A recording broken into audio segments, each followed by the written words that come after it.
It has been a hugely consequential week in Washington. Donald Trump cements his status as the de facto leader of the Republican Party after his Senate allies tanked the bipartisan border deal. And the Trump campaign catches a lucky break as a Justice Department report raises questions about Joe Biden's memory and age. Next. This is Washington Week with The Atlantic. Corporate funding provided by Consumer Cellular. This is Sam. How may I help you? This is a pocket dial. Well, somebody's pocket. Thought I'd let you know that with Consumer Cellular, You get nationwide coverage with no contract. That's kind of our thing. have a nice day. Additional funding is provided by Koo and Patricia Ewan through the Ewan Foundation, committed to bridging cultural differences in our communities. Sandra and Carl DeLay Magnuson, Rose Herschel and Andy Shreves, Robert and Susan Rosenbaum, the Corporation for Public Broadcasting, and by contributions to your PBS station from viewers like you. Thank you. Once again from Washington, Editor-in-Chief of The Atlantic and moderator, Jeffrey Goldberg. Good evening and welcome to Washington Week. The week began with a lot of people asking if Republicans on the Hill are in fact the gang that couldn't shoot straight. So many important issues, funding for Ukraine, border security, aid to Israel and Taiwan, are caught up in the vortex of dysfunctional Capitol Hill politics. The week ended with President Joe Biden angry and bitter about a report that raises new questions about his age and memory. There's a lot to get to, and joining me tonight in conversation are James Bennet, a senior editor at The Economist and author of its Lexington column. John Dickerson is the chief political analyst for CBS News and the anchor of CBS News Primetime with John Dickerson. Josh Gerstein is Politico's senior legal affairs reporter. And Amna Nawaz is the co-anchor of PBS NewsHour.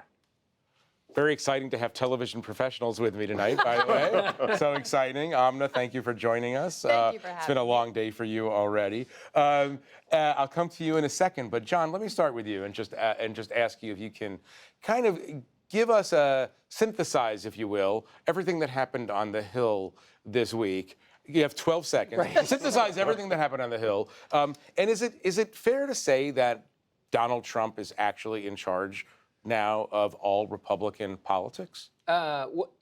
Yes, I don't. Did you say now in that sentence? 'Cause Now. He has been for a while. Well, I guess, but it seems like this is the week. It's been his party for a while, and we can get back to that. Yeah. I can't do everything that happened in Congress, but if the old joke goes that if pro is the opposite of con, then progress is the opposite of Congress, that was certainly in play this week on two defeats, one in the House, one in the Senate. In the House, they tried to impeach the Homeland Security Secretary. That failed. The more interesting one to me, though, is this bipartisan border security and foreign aid funding bill in the Senate. Because, as you mentioned, Donald Trump said, I don't want that bill to pass. Because if you fix the border, that takes an issue away from me that I can use as a cudgel against Joe Biden, because the economy is getting better.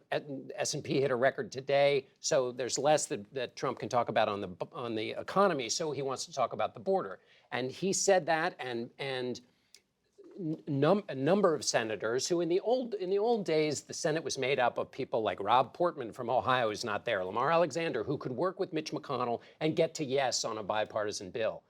Senator Lankford worked very hard, the Republican, on this bill for Mitch McConnell, at Mitch McConnell's behest. And in the end, his Republican colleagues totally cut his legs from under him. And he said, when they asked him, do you feel like a bus ran over you? He said, yes, and then backed up over me. Right. Wait, since you brought up Senator Lankford, I want to play you this short comment from him about the current atmosphere on the Hill. I had a popular commentator that told me flat out, if you try to move a bill that solves the border crisis during this presidential year, I will do whatever I can to destroy you. Because I do not want you to solve this during the presidential election.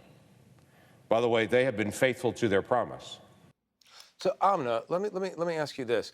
Are we witnessing the, let's make up a word here, the houseification of the Senate? I didn't make up that word, I heard it. But it's a good one. Are we witnessing that, or is this a very, very Trump-specific phenomenon that would go away if Trump weren't in the picture? I mean, I think you can't remove Trump from the picture, and the houseification is part of that because the Senate is no longer this cooling saucer for the hot tea that's boiling in the House, right? It used to be the place where the adults ruled and that kind of conversation could be had. What you saw happen just in this last week, as John laid out, was those same forces from outside, President Trump stepping in to a bill that, let's not forget, Republicans have been clamoring for years, rightly so. Rightly so. And also, yeah, it's a very conservative bill. Previous immigration bills have had some kind of concessions for progressives and then something for conservatives. This was basically everything for conservatives. They've been asking for this for a while.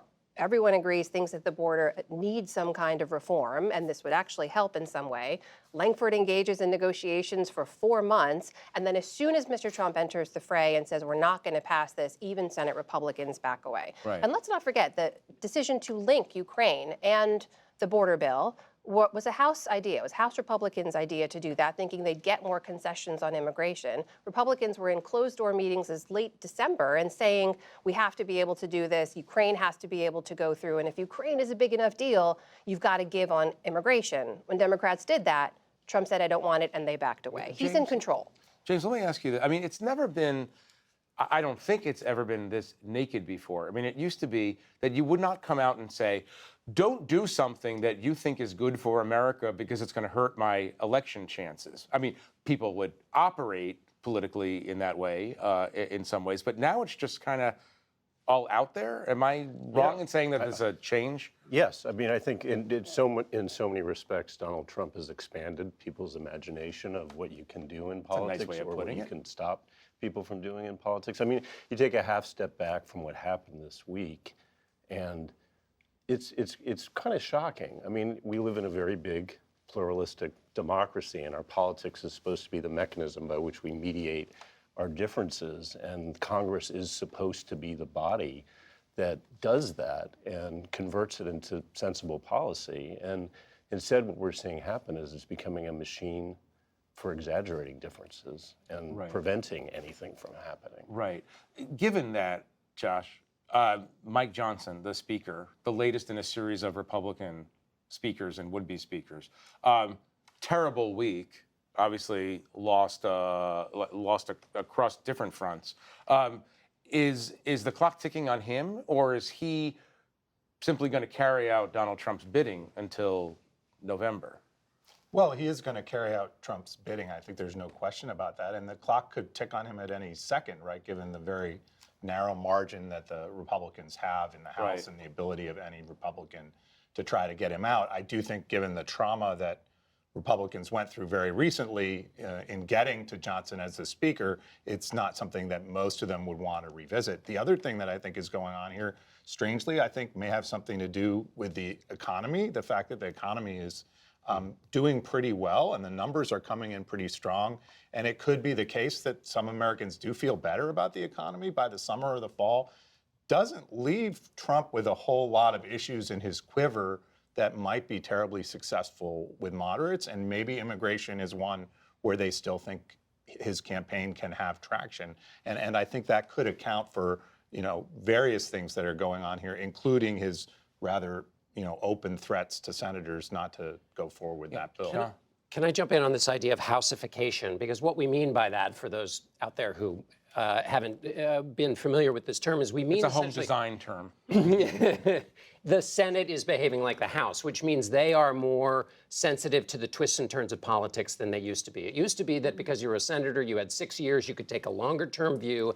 You represented the whole state, which meant you had Republicans and Democrats and independents. But what's happened now in the modern Republican Party is you have people from states where it's a much more homogeneous group. So you have and also you have primaries in which the most ideological people in your party are possibly going to bounce you if you don't toe the party line. Elections are more national now. So no matter what state you live in, you have to have the right position on 1, 2, or 3 issues. Border is really number one. And so there are these structural forces that have created the politics that we have today. And let me give you just a couple of them. In the last 28 Congresses, 19 of them have been divided government. So that's 70%. That should create, if we worked in the system that you described, James, that should create a system in which people are trying to get to yes. The problem is all the other forces in politics are moving the other direction. The most liberal Republican is still more conservative than the most conservative Democrat. So there's no overlap there.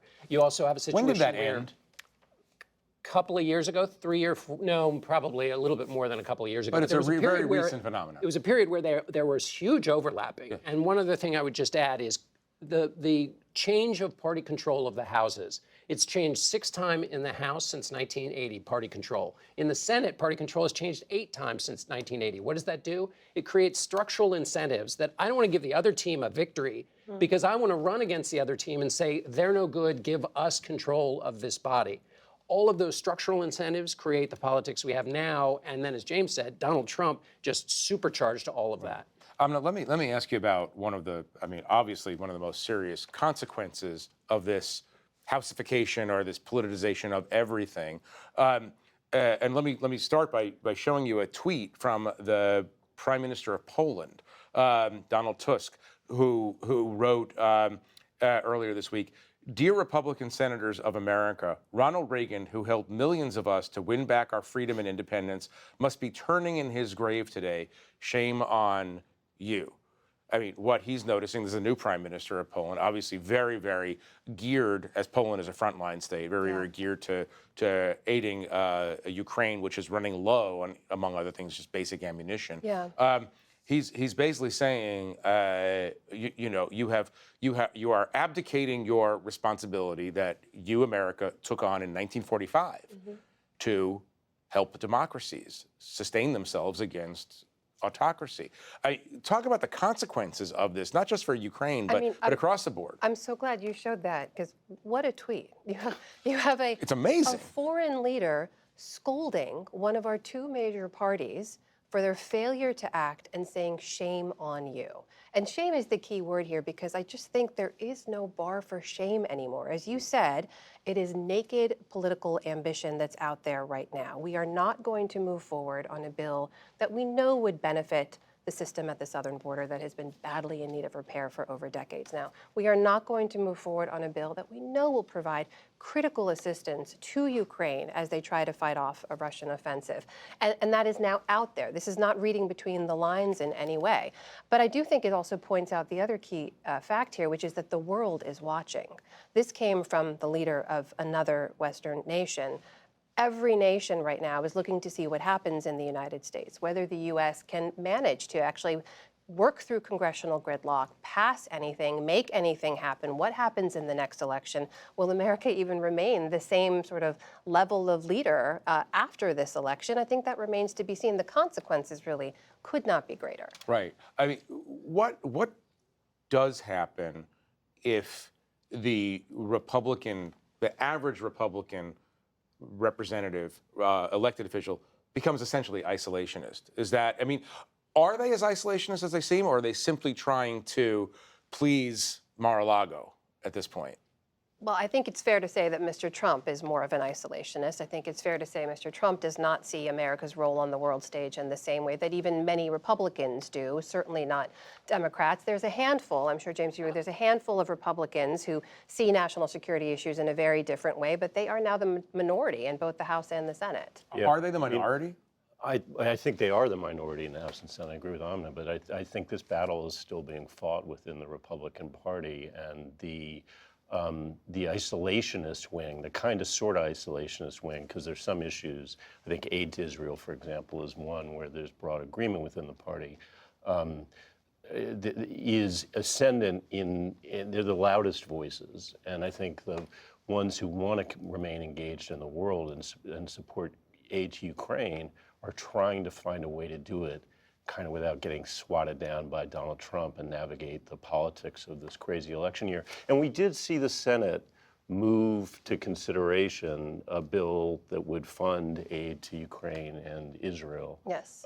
We also saw Representative Marjorie Taylor Greene say that she would move to oust Speaker Johnson if he moves on that bill. That's right. Right. Right. Get through the Senate, but go nowhere in the House. Right, right. Marjorie Taylor Greene might be one of the most powerful people in Washington, which is something, if you said that a couple of years ago, would cause people to look at you in disbelief. And that's also partially Speaker Johnson's fault, because if he wanted to throw things on the floor and say we'll get Republicans and Democrats, he could get majorities for things, but he would get into a lot of trouble with his own party. So he can't do that. But he's letting himself be captive of his own party. Let me pivot to some of Donald Trump's excitement earlier this week in court. Josh Gerstein, you were in the Supreme Court listening to the arguments.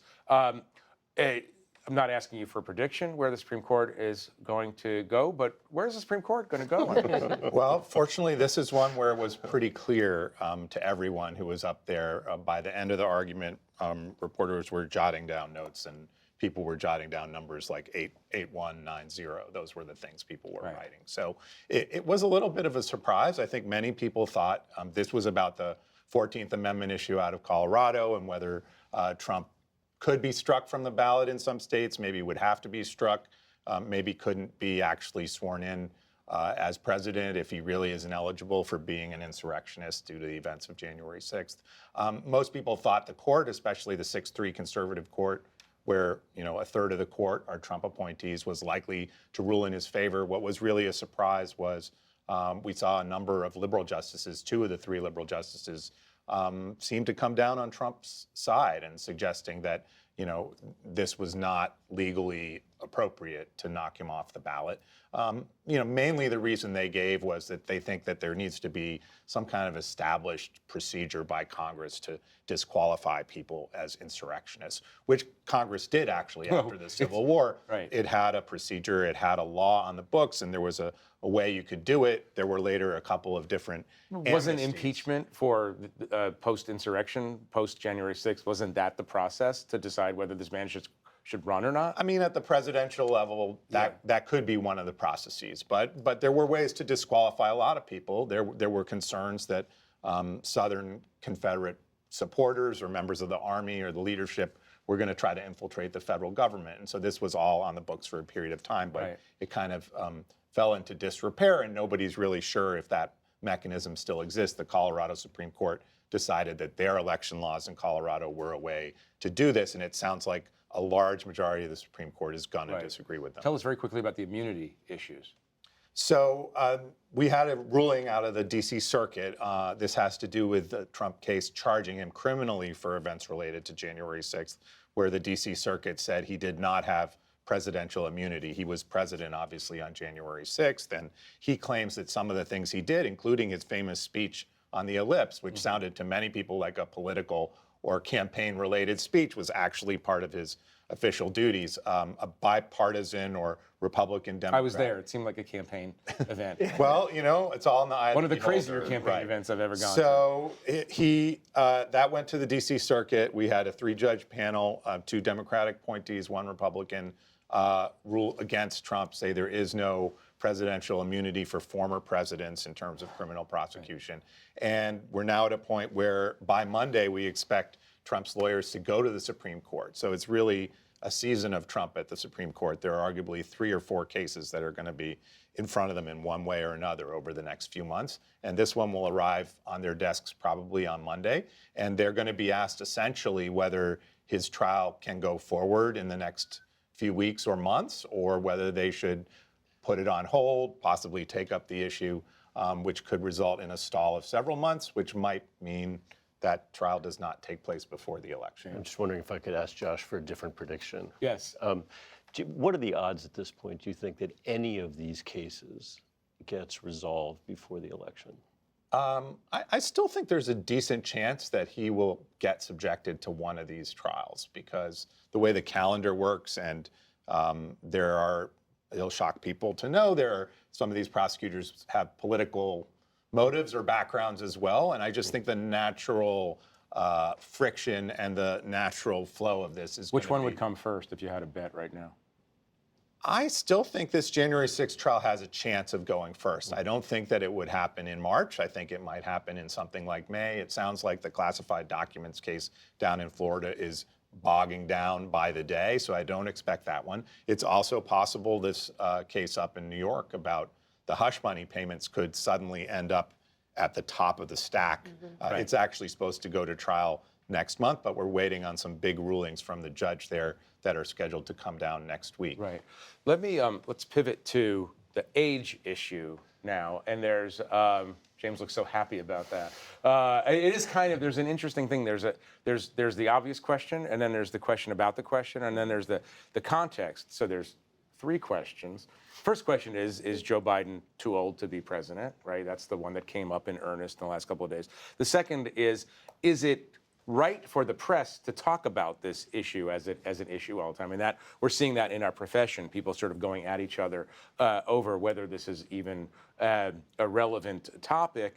And the third issue is, how did it come to pass that the presumptive Republican nominee facing 91 felony counts, adjudicated in a civil court as a rapist, and on and on and on, is running against a president who walks really slowly, and we are focused so much on Joe Biden's qualifications as opposed to Donald Trump's qualifications. I'm not saying who's we? Who's yeah, we Kimo-san. Well, it's me. No. I mean, I think there's a lot of there's a meta question in here, John, and you have to answer it now because you provoked me. Is it a legitimate issue to talk about his age? Of course, it's a legitimate issue to talk about his age and to talk about Donald Trump's age. But the really important presidential issue that came out of this report about Joe Biden's handling of classified materials, to me, is what does it say about the behavior of Joe Biden and Donald Trump? They are both accused of similar things. Trump with many more classified documents and more seriously classified. To me, the most important question from a presidential perspective is, what's the most recent behavior? Tell us about how they would behave in office. And that's with respect to what happened when they found out they had these documents. Biden's team found out they had the documents and went to the National Archives and said, oops, we have these, please come investigate. They participated willingly in the investigation, and Joe Biden sat down for 5 hours. By contrast, the former President Trump didn't tell anybody he had these materials he wasn't supposed to have. When they came asking with a subpoena, according to the indictment, he went through a series of acts directing people to hide the material, gave some material, didn't give other material, then went through an effort to hide it again. Why is this important? It goes to the habits of mind in office, which is a constant tension between doing things for yourself and doing things by the standards and norms of the office of the presidency. So this goes to mindset about how they would behave with 4 years in office. That, I think, is the most important question. Let me ask about the prosecutor here, the investigation, Mr. Herr. Was he out of bounds in describing in very colloquial terms how he viewed Biden's age and memory? So the White House would say yes, right? The White House says it was gratuitous for that kind of information to be included. You saw the president's response last night, which was just about as fiery and emotional as he gets, in particular when the special counsel questioned his memory over the death of his son, Beau. But, you know, we just had this discussion on NewsHour as well, and I'll quote David Brooks here, who basically said the special counsel's job is to think about how a jury would look at this kind of thing. And it was framed in that kind of presentation, which was a jury would see him in the following ways. On the age question, I will say this, which is, yes, it's absolutely fair for journalists to be asking these questions. He's the oldest sitting president in United States history. We are here to ask questions on behalf of the public that we serve. And you saw Mr. Biden last night basically say, journalists are asking these questions, that's why we're talking about it. There's probably a real question there about whether people want to know, and so journalists are talking about it, or journalists are talking about it, and that's why people want to know. But the numbers show that there is not an insignificant number of people who are concerned. Right. James, obviously it's a legitimate issue like any other issue, but is this a redux of Hillary and her emails? I mean, the White House was certainly making the argument after the special prosecutor. Do they have a point? Or? Yeah, I think I would defer to Josh on legal questions like this. Josh, we all do. But I found some of the language in the report a little bit gratuitous. I mean, it seemed to me to go unnecessarily far, and a little bit that they were trying to smuggle some of the details in. If you look at specific details, like saying, was I still vice president in 2013, you could get confused about, technically, did my vice presidency end in 2012 or 2013? You could read that a couple of different ways. Right. So Josh, in the minute that we have left, and since you are obviously the lawyer here at the table. Not a lawyer. You're a lawyer on TV. You're a lawyer on TV. So tell us, is he? Was this out of bounds? I would say there was a degree of sleight of hand here that James is kind of alluding to. You know, this report at the top says this is a confidential report for the Attorney General, and in a literal sense, that was true, a technical sense, because it's supposed to be a confidential report. The problem is the Attorney General had already publicly declared that he was going to make this public. So when they were writing this and putting these phrases in there about, a well-meaning elderly man who is very forgetful, the prosecutors knew full well that this was going to be publicly released. That was almost written for the tweet. It really seemed like something that was being thrown in there. Might it appear in a memo under other circumstances in similar language? Perhaps. And, it might have well come out anyway, even if it was not in the report.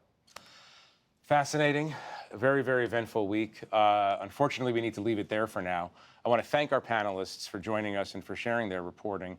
For more on Trump's domination of the Republican Party, check out Mark Leibovich's latest piece at theatlantic.com. And on Saturday's PBS News Weekend, the large role tech companies and social media will play in this year's election. I'm Jeffrey Goldberg. Good night from Washington. Corporate funding for Washington Week with The Atlantic is provided by Consumer Cellular. Additional funding is provided by Koo and Patricia Ewens for the Ewen Foundation, committed to bridging cultural differences in our communities. Sandra and Carl DeLay Magnuson, Rose Herschel and Andy Shreves, Robert and Susan Rosenbaum, the Corporation for Public Broadcasting, and by contributions to your PBS station from viewers like you. Thank you.